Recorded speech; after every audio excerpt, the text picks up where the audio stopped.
Ние утре имаме седница на влада. Правните советници и правниот тим на владата предлагаат решението со кое што владата пренесува право на времено раководење на премиерот со Министерство за финансии до поставување на нов министер за финансии. Секако тука го заокружуваме целиот правно-формален процес на пренесени овластувања, земени овластувања, подписи на сметки се.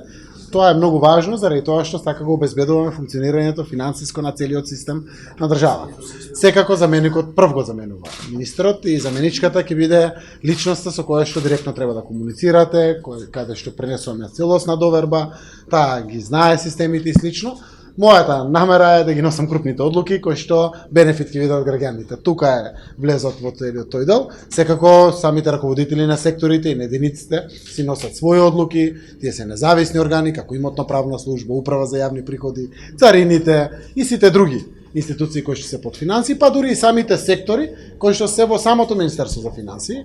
Имам намера да ја делегирам надлежноста, луѓето да носат одлуки, а при тоа да ги носиме крупните големи значајни одлуки од кои што бенефит ќе видат граѓаните. Така да, ребалансот на буџетот, веројатно од кој ќе ја одржам првите состаноци, ќе направам првите анализи. Јас сум како премиер информиран и од досегашниот министер Тевдовски за сите потреби.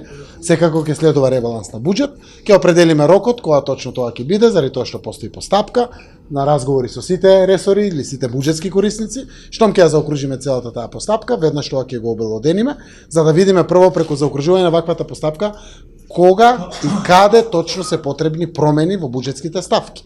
Знам одредени буџетски ставки кои што мора да ги промениме. Најголем дел е заради максимализација на капиталните инвестиции.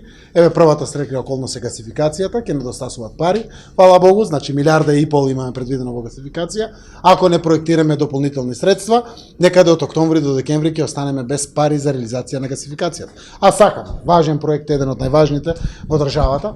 Ако продолжи максимализацијата на реализацијата на железниците, но и на патиштата, ние сме тука да ги следиме сите овие аспекти.